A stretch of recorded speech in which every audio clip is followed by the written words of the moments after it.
If I told you that the one thing that makes you who you are, the one thing that law enforcement, security systems, even the government itself uses to identify you, suddenly vanished overnight, would you believe me?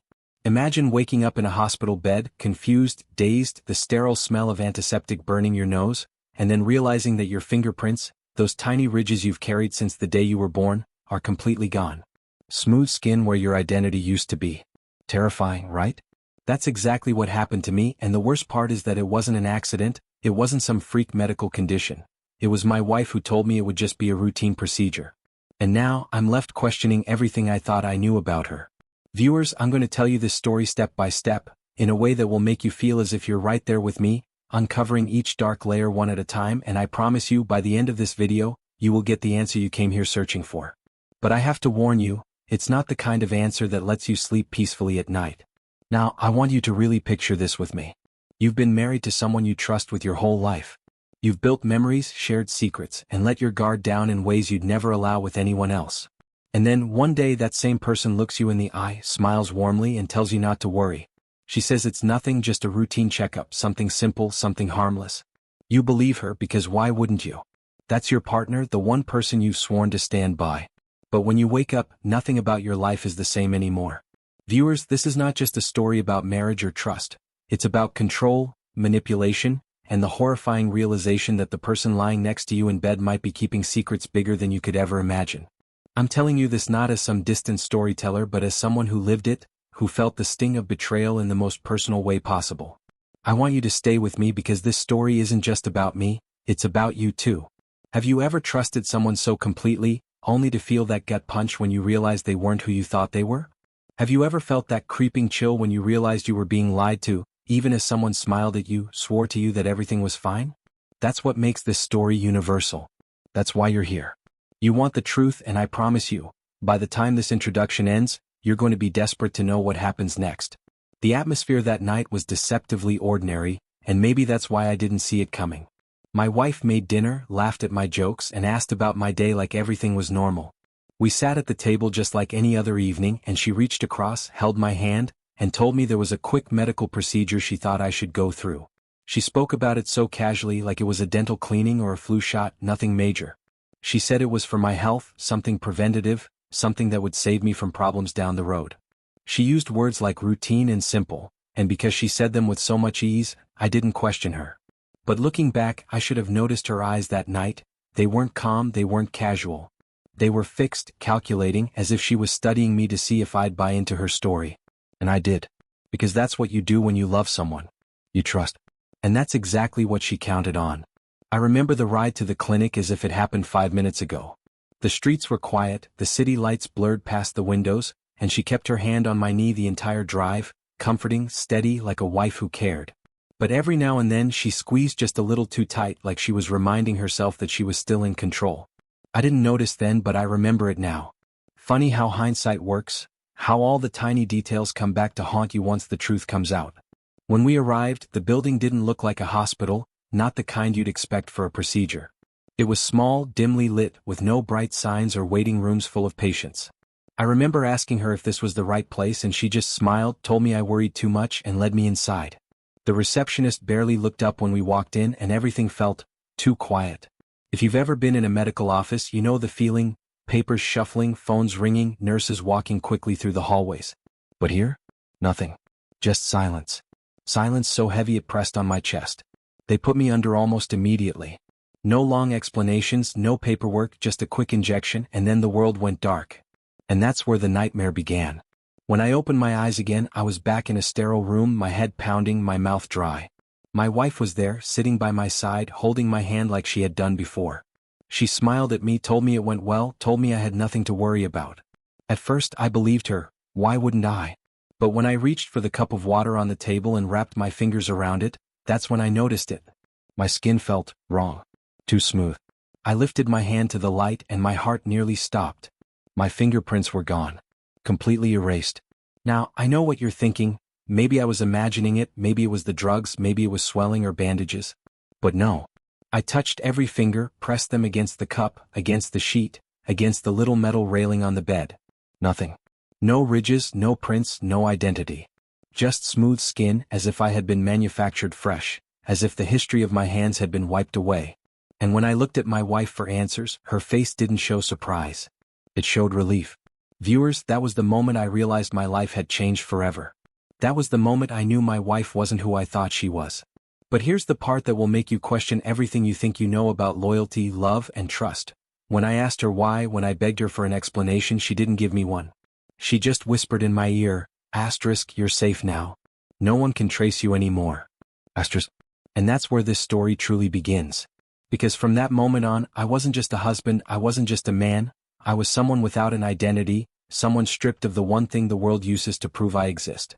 And the woman I trusted most was the one who made it happen. But here's what you need to know, viewers, I didn't get the full truth that night. In fact, what I discovered later made me question not just her motives, but my entire past. Stay with me because the answers that came next were darker, more twisted, and more dangerous than anything I could have imagined. And the worst part? The real reason she erased my fingerprints wasn't to protect me. It was to hide me. When I tell you that moment in the hospital was only the beginning, I mean it in the most chilling sense. Because waking up without fingerprints wasn't just a bizarre medical outcome, it was the unraveling of everything I thought I understood about my life. To make sense of what happened, you have to know where I was in the weeks leading up to that night. From the outside, my life probably looked perfectly ordinary. Married man, decent job, small circle of friends, family gatherings here and there, the usual stress of bills and responsibilities. But beneath the surface, there were cracks I didn't notice at first, things that seemed insignificant at the time but now feel like pieces of a puzzle I should have been solving long before it was too late. And as I tell you this, I want you to listen closely because every detail I share could be the clue that points to why my wife did what she did, or who might have pushed her to it. For starters, my work life had been stressful. I'd recently been called into my boss's office for a conversation that left me uneasy. There had been questions about some missing files, security clearances, documents that didn't add up. At the time, I brushed it off as office politics, someone covering their own mistakes and trying to pin it on me.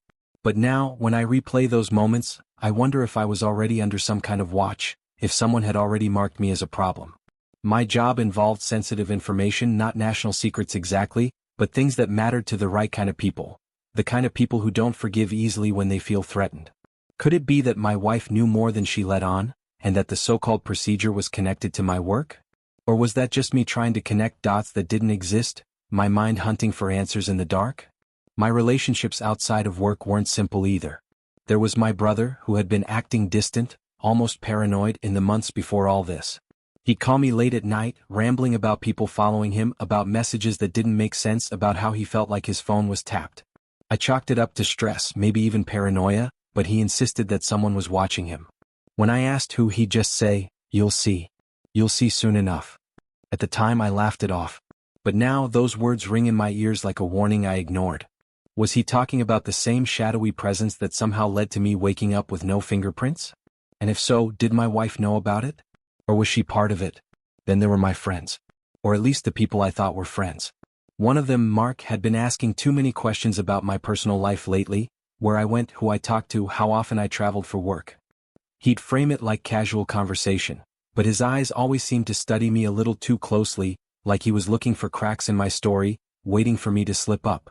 At the time, I thought it was just his nosy personality, but maybe he had reasons I couldn't see.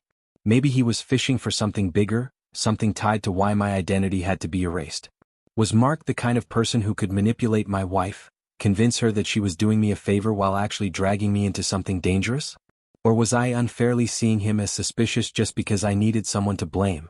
Even within my marriage there had been strange moments. Times when I'd catch my wife on the phone, her voice hushed, her expression hard, only for her to hang up the second I walked into the room. I'd ask who she was talking to and she'd smile, brush it off, say it was her sister or an old friend. But her explanations never sat right with me even then. She was always careful with her phone, always quick to tuck it away. And sometimes late at night, I'd wake up and find her staring at me, watching me sleep, her face unreadable in the shadows. When I asked her about it once, she laughed it off, said she was just lost in thought. But now, remembering it, I wonder if she was already planning what would happen to me, already working out how she would sell the idea of a routine procedure. The more I think back, the more the ordinary moments take on a sinister edge. Like the time she insisted we switch banks because she didn't like the customer service at the old one, only for me to realize later that some of my accounts had gone missing in the transition. Or the time she encouraged me to sell my old car even though I loved it, insisting it was too unreliable. It's almost as if she was systematically erasing little parts of me long before the night she took away my fingerprints. Step by step, piece by piece, she was stripping me of things that defined me until finally she made the final move that erased the one thing no one could deny was mine, my identity itself. But here's the part that keeps me awake at night, the part one needs you to consider carefully because it changes everything. What if she wasn't the mastermind at all? What if she was just a player in a bigger game, someone being pushed by forces neither of us could fight? Because I remember something strange about the clinic that night. There was a man I glimpsed in the hallway as they wheeled me into the procedure room. He wasn't dressed like a doctor or a nurse. He wore a suit, dark and expensive, and he stood with his hands clasped behind his back watching me. Our eyes met for just a second before the anesthesia pulled me under, and in that second I felt something cold, something predatory. He wasn't there to help me, he was there to make sure things went as planned. Who was he? Why was he there? And why did my wife act like she didn't notice him at all? When I walked out of that hospital and tried to step back into my old life, I thought I'd be able to gather the pieces, look for answers in a steady way, maybe even confront my wife when the time was right. But what I didn't expect was how quickly the walls would close in around me. The first real obstacle came sooner than I imagined. I went looking for my hospital records thinking I'd find the truth there, paperwork, medical details, some explanation of what they had done to me. But when I returned to the clinic a few days later, the place looked different. The sign was gone, the doors were locked, the inside stripped bare like it had never existed. I remember standing on the sidewalk, staring at the empty building, feeling that sickening twist in my stomach because it was like I had dreamt the whole thing. No staff, no receptionist, no files, nothing but the faint smell of disinfectant clinging to the walls. Whoever had erased my fingerprints had also erased the evidence, leaving me with no trail to follow. I tried the next logical step, demanding answers from my wife. I thought maybe catching her off guard would work, asking her directly while she was distracted. But every time I pushed, she gave me the same calm smile, the same practiced lines. Asterisk, you're overthinking this, you need to rest, you don't trust me anymore. Asterisk, she knew how to spin it, turning the blame back on me until I almost questioned my own sanity. And maybe that was part of the plan all along, to make me feel like the problem was in my head. But what made it worse was the way she always seemed to be one step ahead of me. If I tried to check her phone, she'd already deleted her calls. If I asked where she'd been, she'd have an alibi. Every move I made, she had covered, as if she knew what I was going to do before I did it. Still, I wasn't ready to give up. I searched my house for anything, papers, receipts, anything unusual. One night, hidden inside the drawer of her desk, I found something I wasn't supposed to see. A flash drive, small and ordinary, tucked away beneath bills and letters. When I plugged it into my laptop, I felt my chest tighten. There were documents on it, scans of files I didn't recognize, names I had never heard before, and one word that repeated again and again across the pages: Project Chrysalis. That was the first time I saw it, and I didn't know what it meant, but I knew instinctively it was connected to me. Before I could get through all of it, though, something strange happened. My computer froze, the screen went black, and when it came back on, the files were gone. Completely wiped. Like someone on the other end had been watching and cut me off the second I tried to look deeper. That moment shook me because it wasn't just a clue disappearing, it was proof that someone else knew exactly what I was doing, and they were close enough to stop me. Not long after that, I got a warning I couldn't ignore. I was walking back to my car after work when a stranger approached me. He didn't introduce himself, didn't even look me in the eye. He just slipped a folded piece of paper into my hand and kept walking like nothing happened. When I opened it, the message was short, scrawled in messy ink. Asterisk, stop digging or you'll regret it. She's not who you think she is. Asterisk, no name, no explanation, just that chilling threat. I stood there in the parking lot, staring at the words, my hands shaking. Was this person trying to protect me or scare me into silence? And who exactly was this she they were talking about? My wife or someone else entirely? From that moment, I started noticing things I couldn't explain. Cars parked too long outside my house. People who seemed to look away the second I caught their eyes. Even my phone started acting strange, calls dropping, messages disappearing before I could read them. It felt like my life wasn't mine anymore, like someone was rewriting my story in real time.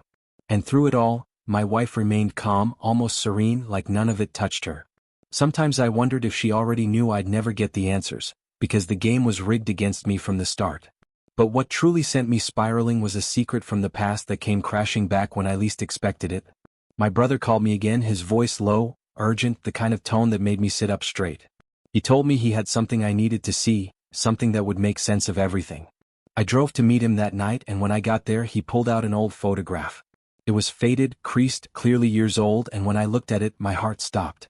It was a picture of my wife, standing beside a man I didn't recognize, long before I ever met her.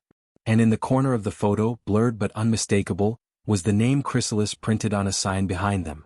I looked at my brother, demanding answers, but before he could explain, we heard a noise outside, footsteps, the creak of a door. By the time we rushed to check, the photo was gone, snatched from the table like it had vanished into thin air. My brother swore he hadn't touched it, but someone had taken it right out from under us. That picture was proof, and now it was gone. All I had left was the image burned into my memory, and the sinking feeling that someone was always 2 steps ahead of me. And here's where the tension really cut deep. Because later that night my wife came home earlier than I expected. She looked calm, too calm, and when she kissed me goodnight she whispered something that made my blood run cold. She said, "Some things are better left buried, don't you think?" I didn't answer her. I couldn't. Because I realized then that she knew exactly what I had been doing, who I had been talking to, and maybe even what I had seen. But the worst part? I don't think she was warning me. I think she was daring me. And that's when I knew, whatever secret my wife was hiding, it wasn't just about fingerprints or clinics or missing files. It was bigger. Much bigger. And the deeper I dug, the more dangerous it became. Because the next morning when I woke up, my brother was gone. And so was every trace that he had ever called me.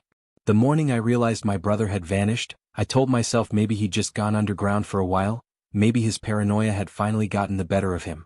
But that fragile hope didn't last long, because only a day later, another thread pulled me deeper into the web, one I never expected to see unravel.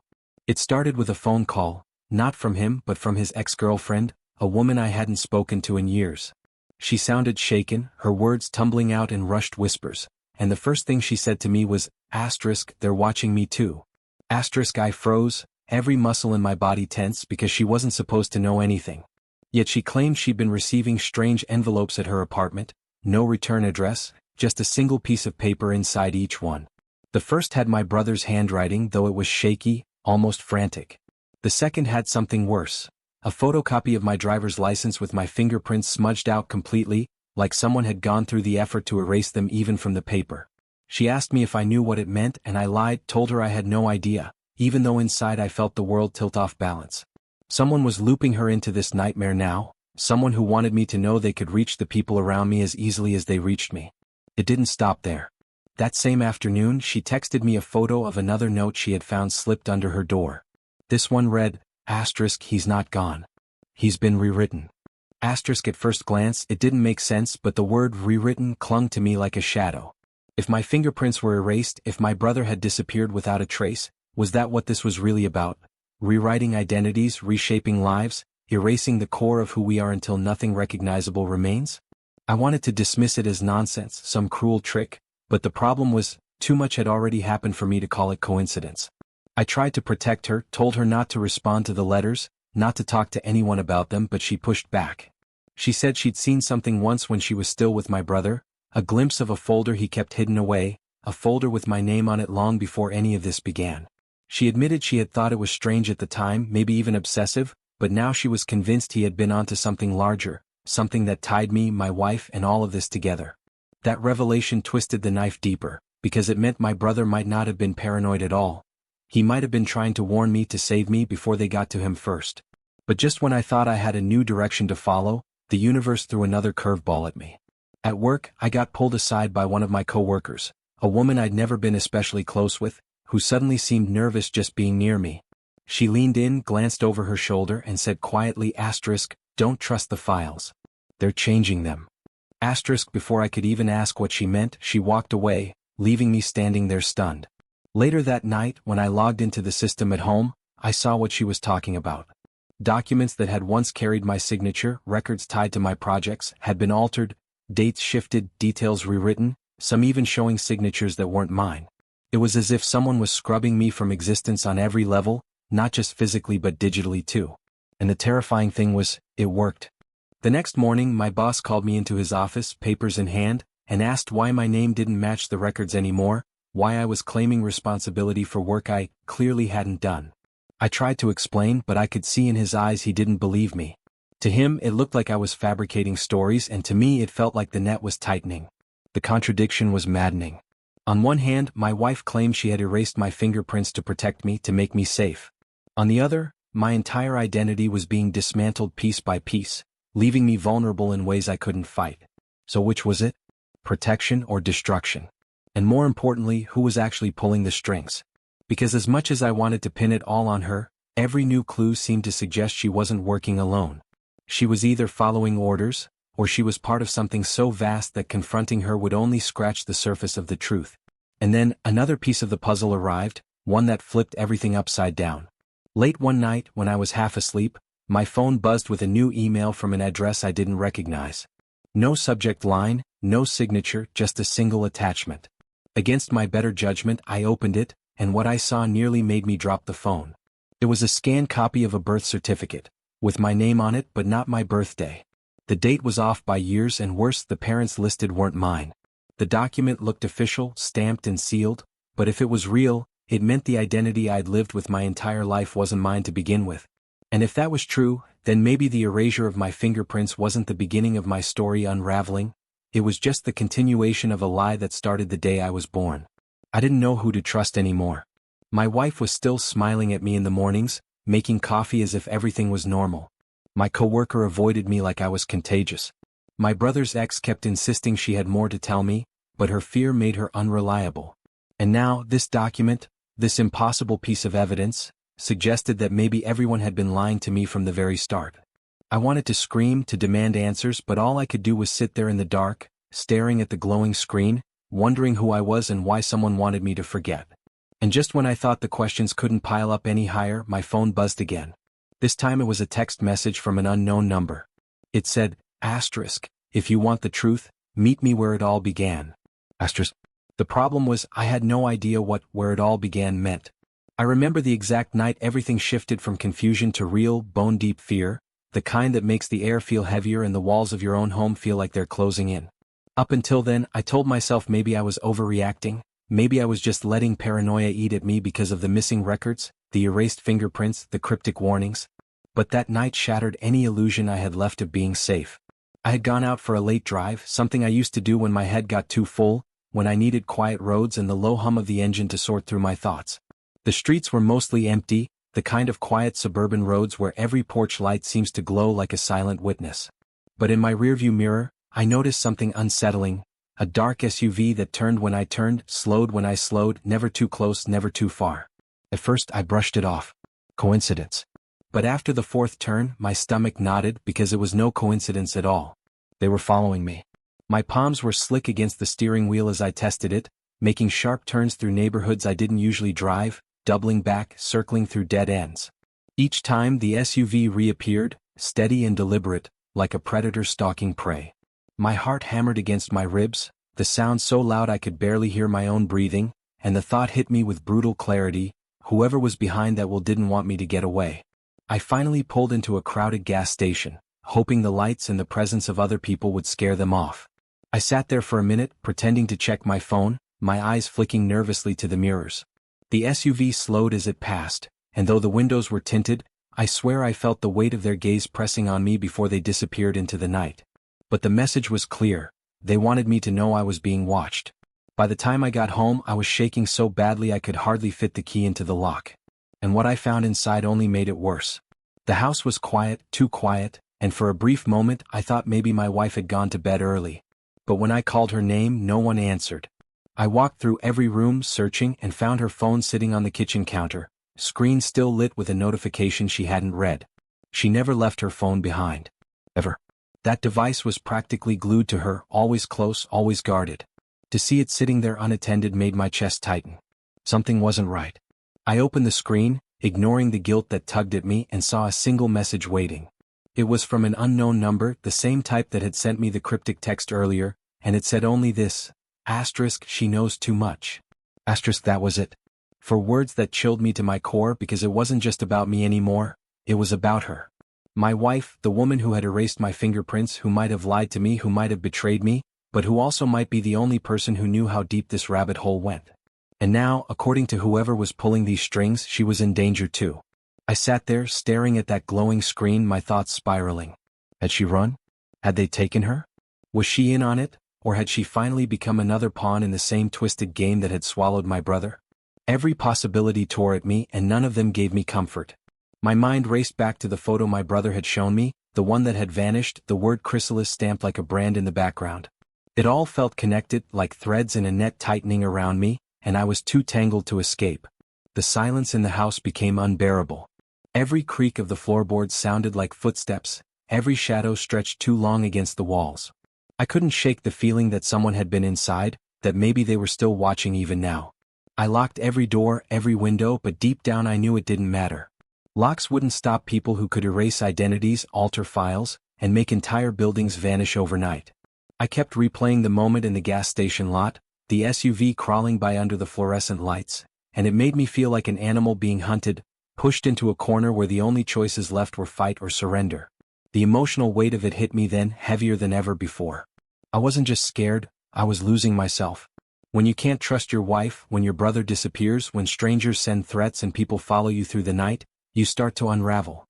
I caught myself questioning everything, even my own memories. Had I really seen that photograph? Was the birth certificate real, or just another manipulation planted to throw me off balance? Every piece of evidence I thought I had either disappeared or contradicted the last, leaving me standing on shifting ground where nothing stayed solid for long. But the worst part wasn't the confusion, it was the creeping realization that I was running out of time. Whoever was behind this wasn't just toying with me anymore. They were closing in. And the proof of that came when my phone buzzed again, a final message flashing across the screen in the darkened room. No threats, no riddles, no cryptic warnings this time. Just my address, typed out plainly, followed by 3 chilling words. Asterisk, we're coming tonight. Asterisk.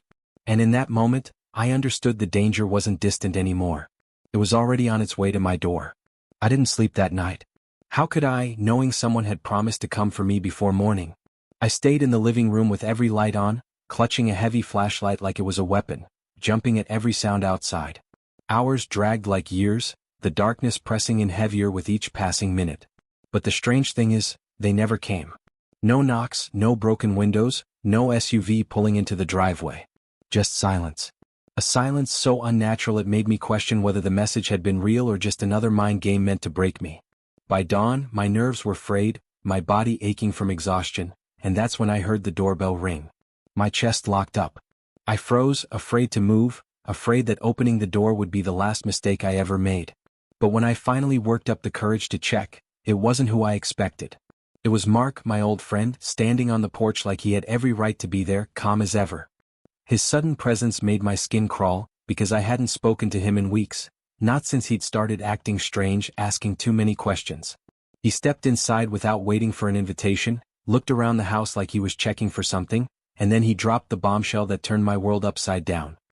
He said, Asterisk, you weren't supposed to find out this way. Your wife was trying to protect you.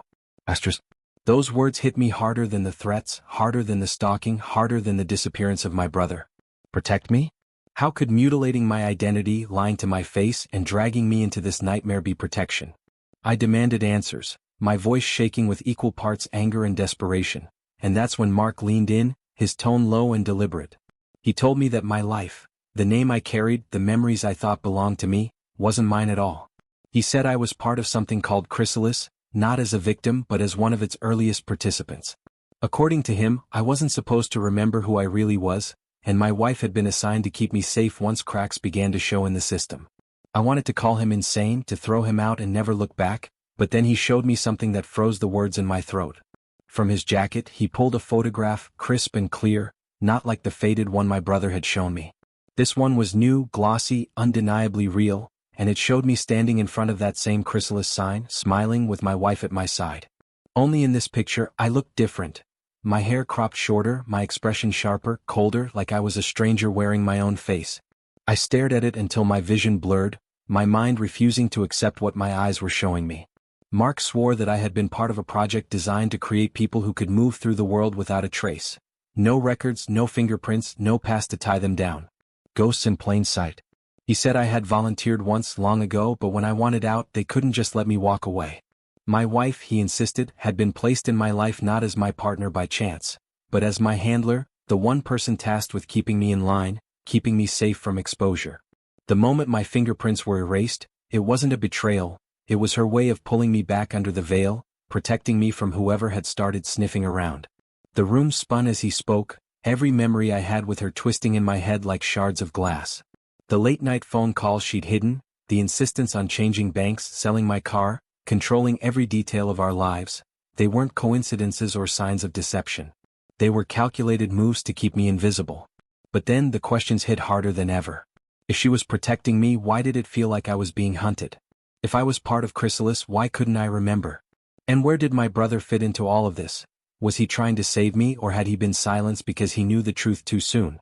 I searched Mark's face for lies, for cracks in his story, but he only stared back with the calm of someone who knew he'd just detonated a bomb in my life. Still, there was one detail I couldn't shake: the photograph.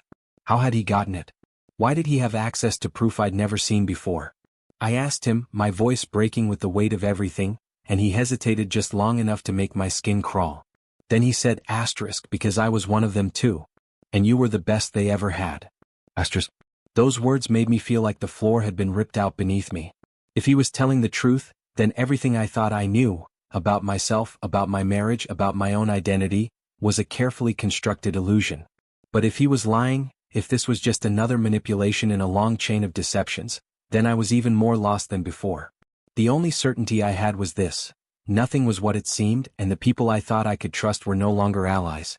And before I could ask him more, before I could demand the rest of the truth, Mark's phone buzzed. He glanced at it, his face tightening, and then he whispered the words that made my blood run cold. They know I told you. We're out of time.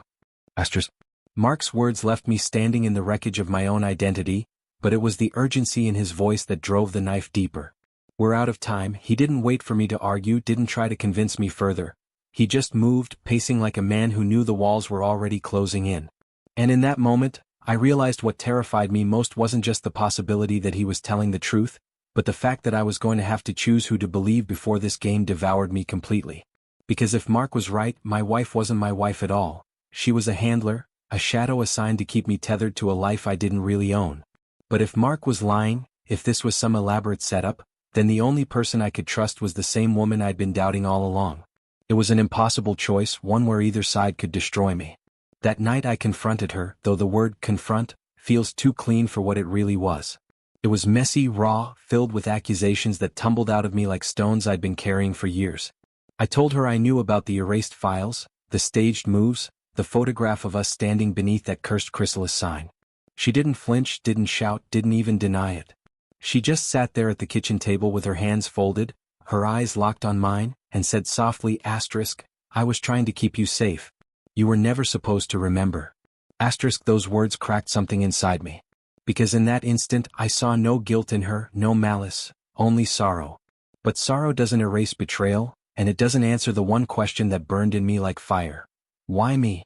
Before she could explain, before I could demand the truth, my phone buzzed again, and this time the message was clear, direct, brutal. Choose. Walk away now and live. Keep digging and you both die.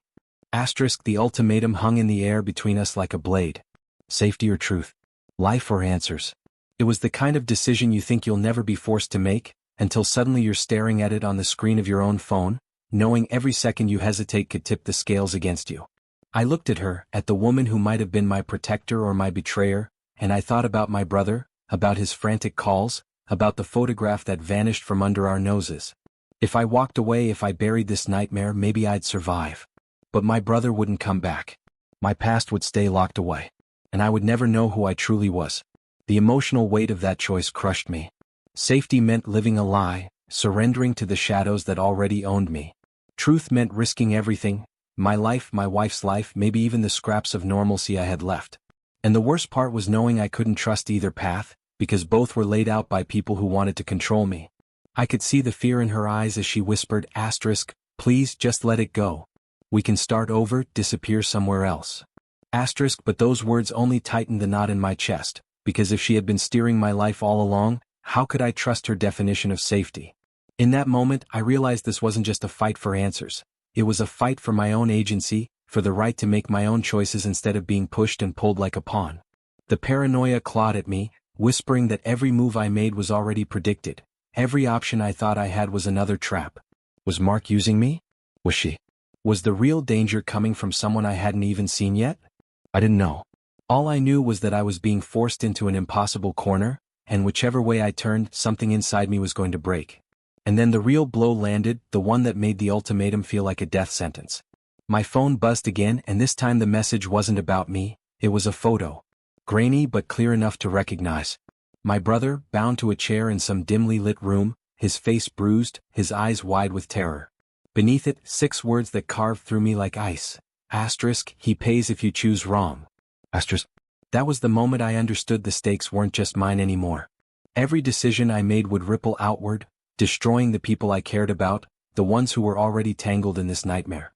And as I sat there, my wife's hand trembling on mine, Mark's words echoing in my head, and my brother's haunted eyes staring at me from the screen, I knew one thing for certain.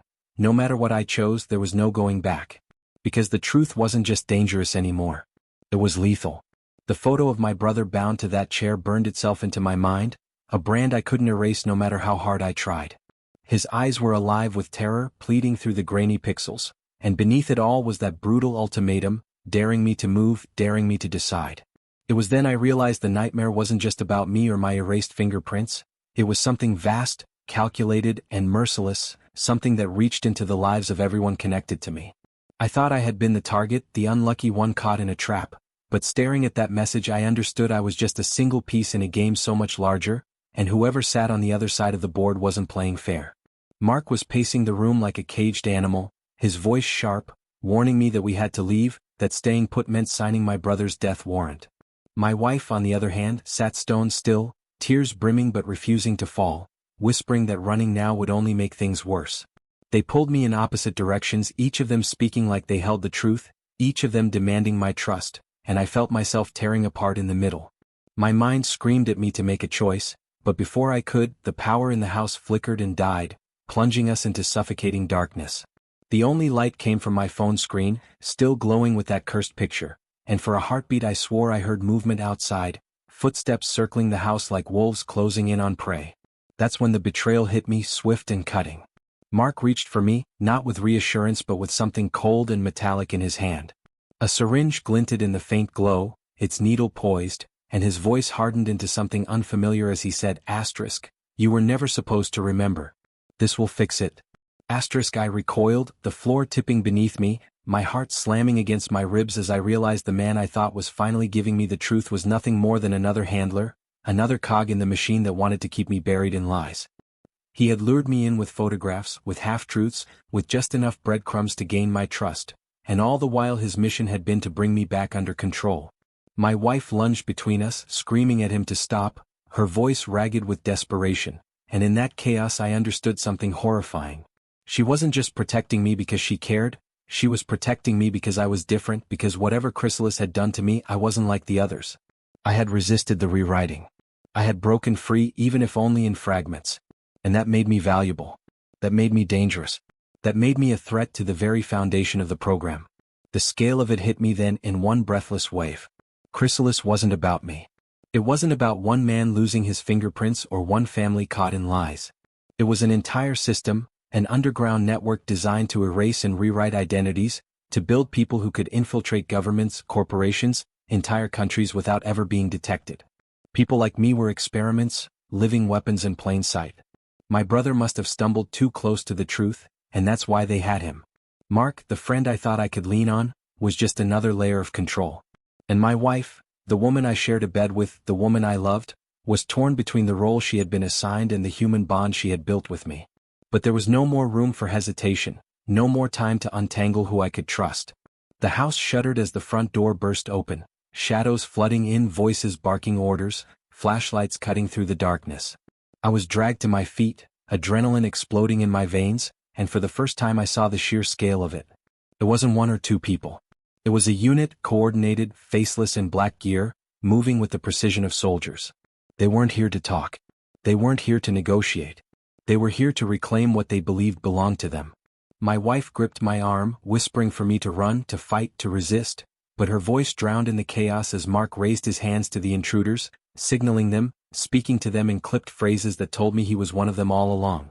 My entire body shook with rage and fear as I realized the betrayal wasn't just personal, It was systemic, unavoidable, built into every corner of my life. And yet, even as they closed in, weapons raised, orders snapping through the air, one thought screamed louder than the rest. If they had gone this far, if they had erased my past and stolen my brother, if they had hollowed out my life and rebuilt it from the ground up, then the truth I carried inside me must be bigger than all of them combined.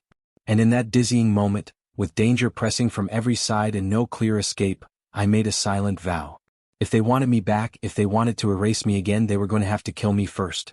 Because I wasn't going to let them win, not while my brother was still out there, not while the truth was still buried in the shadows.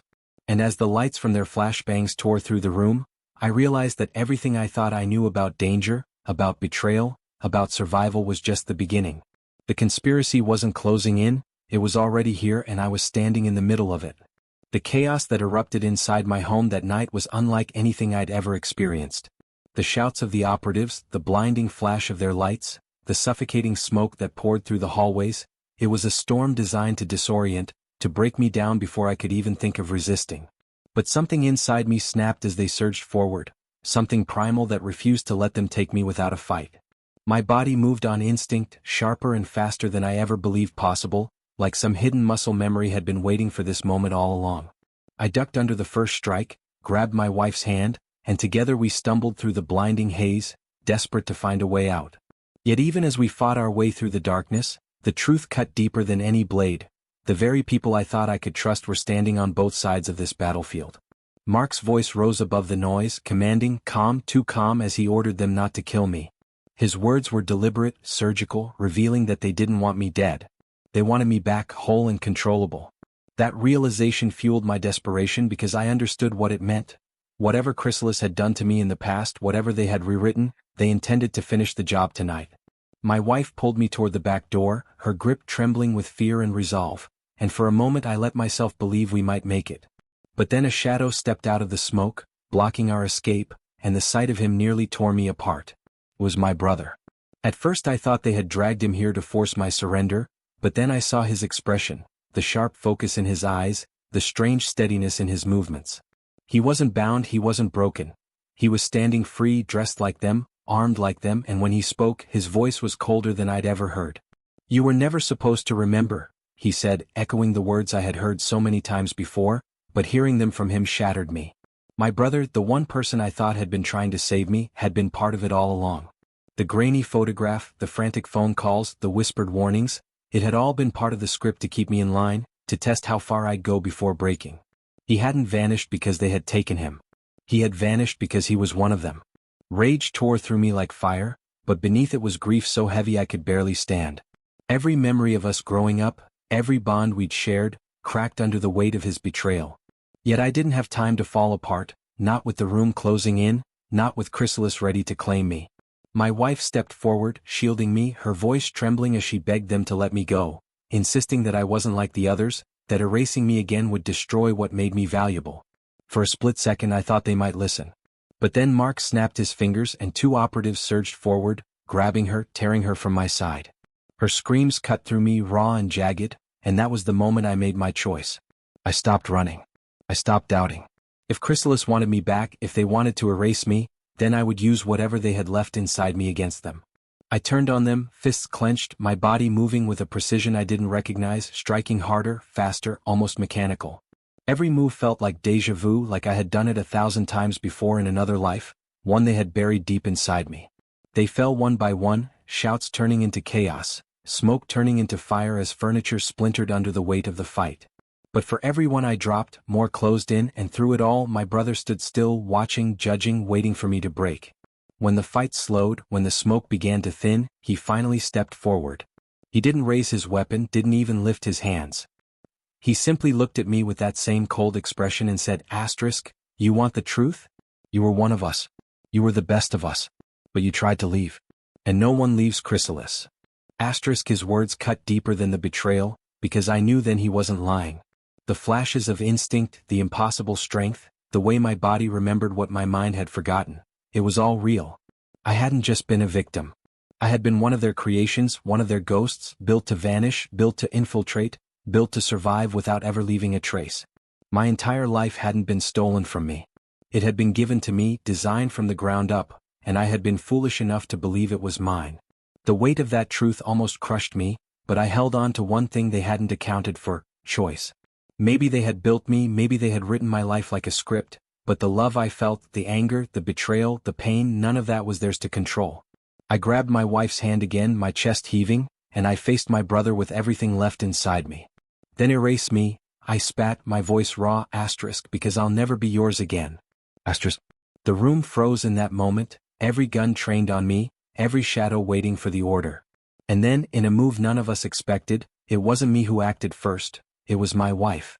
She tore free of the operative holding her, grabbed the syringe Mark had dropped, and drove it straight into my brother's arm. His face twisted in shock, his body crumpling as the serum coursed through him, and the room erupted in chaos once again. Shouts, gunfire, a storm of violence that blurred into white noise as we stumbled through the smoke, using the confusion to escape. We ran until our lungs burned, until the night swallowed us whole, but even as the city lights rose around us, I knew this wasn't the end. Chrysalis would never stop. They had lost control of me once, and now I carried something more dangerous than any erased fingerprint or rewritten file. I carried the truth. But the final twist came later, when we finally caught our breath, when I finally thought we were safe. My wife turned to me, her face pale, her eyes glassy, and she whispered words that shattered me all over again. They'll never stop looking. Because you weren't the only one they built. And I'm not who you think I am either. The weight of her confession hit me like a final blow, leaving me standing in the dark with the terrifying realization that the conspiracy was deeper than I had ever imagined. My wife hadn't just been my handler. She was one of them too. And in that moment, the line between ally and enemy disappeared forever. The days that followed blurred together, as if time itself no longer obeyed the same rules it once had. We moved from motel to motel, cities blending into one another, living out of bags and paying in cash. Every face on the street looked like a threat. Every car that slowed beside us felt like the SUV that once tailed me through quiet neighborhoods. But beneath the paranoia, there was a strange, unexpected calm growing inside me. For the first time in longer than I could remember, I no longer needed to ask who I was supposed to be. I knew the truth now. Chrysalis had built me, rewritten me, erased me. They had tried to make me a shadow that could be controlled, but what they hadn't accounted for was what happens when the shadow refuses to obey. I wasn't just a ghost in their system anymore. I was someone who had broken through, someone who remembered. That memory was painful, fractured, sometimes unbearable, but it was mine. And it was that knowledge that gave me a kind of peace I had never known before. My wife's confession lingered in my mind every time I looked at her. She hadn't been just my partner, hadn't been the woman fate brought me to. She had been created for me, placed in my life to keep me under their thumb. But love doesn't always follow scripts, and somewhere along the way she had chosen me, not the assignment. Her voice trembled every time she admitted how many times she had lied, how many times she had pulled strings in the background to keep me safe, to keep me from slipping into the same abyss as the others. I wanted to hate her. Part of me still does. But hate is easy, and what I felt for her was much more complicated. Love doesn't just vanish when truth collides with it. It transforms, bruises, shifts into something messier but no less real. And that was the choice I made, to believe that even if she had been built for me, even if she was a product of the same conspiracy that stole my life, the moments we had shared were not all manufactured. Somewhere in there we had been real. Mark was gone, swallowed back into the system that had birthed him. My brother, too, had disappeared into the machinery of Chrysalis. Whether alive or lost, I couldn't know. Their betrayals still echoed in me, sharp reminders that the line between family and foe had been shattered beyond repair. But I stopped waiting for answers from them. The real answers weren't in their mouths or in the lies they spun. They were in me. Every instinct that had surfaced, every fragment of memory that had clawed its way back, told me who I had been and who I no longer wanted to be. I had been one of their best. But I would never belong to them again. The conspiracy itself remained a shadow in the background, vast and unreachable, stretching farther than I could ever dismantle alone. They used to terrify me. But I realized I didn't need to destroy it to be free. All I needed was to choose my own path, one they couldn't predict, one they couldn't write into a script. And so I began to live again, quietly, deliberately, holding on to the little things that had once seemed insignificant but now felt priceless. The sound of my wife laughing when she forgot herself, the taste of diner coffee in the early morning, the silence of a cheap motel room where no one knew our names. These were the things Chrysalis couldn't fabricate, couldn't erase because they belonged to us, not to them. Yet even in the quiet, the weight of what I knew pressed at me like a constant reminder. I understood now why they had fought so hard to erase me. The secret wasn't just that people like me existed. The secret was that there were more of us out there, dozens, maybe hundreds, living lives they didn't realize were written for them, shadows believing they were whole. And though I wanted to turn away, to forget, to finally rest, I knew deep down I couldn't. Because somewhere out there, another man or woman was going to wake up one day and realize their fingerprints were gone, their past erased, their truth stolen. And when that day came, maybe they would need someone who had already walked through the fire to remind them they weren't alone. So I carry the truth now, not as a weapon, not as a burden, but as a promise. Chrysalises can watch, they can chase, they can erase as much as they want, but they can't control what I've become. They can't control the fact that in trying to make me a ghost, they gave me something stronger than invisibility, they gave me clarity. My life may not have been mine from the beginning, but every step I take forward is. And that's something they can never take back. Still, late at night, when the world is quiet and my wife's breathing steadies beside me, I can't help but wonder. If she wasn't who I thought she was, if I wasn't who I thought I was, then how much of what we are now is real? Maybe that's a question that will haunt me forever. Or maybe it's the one truth Chrysalis can't answer for me. And so the story ends not with victory, not with destruction, but with a choice. To live, to love, to carry the truth in silence while the shadows keep moving behind the curtain. It's not the ending I wanted, but it's the one I have. And if there's one thing I've learned, it's that sometimes survival itself is the only rebellion that matters. Because even as I breathe free air, I know the shadows will always be there. And somewhere out in that darkness they're already writing their next story. Maybe even yours.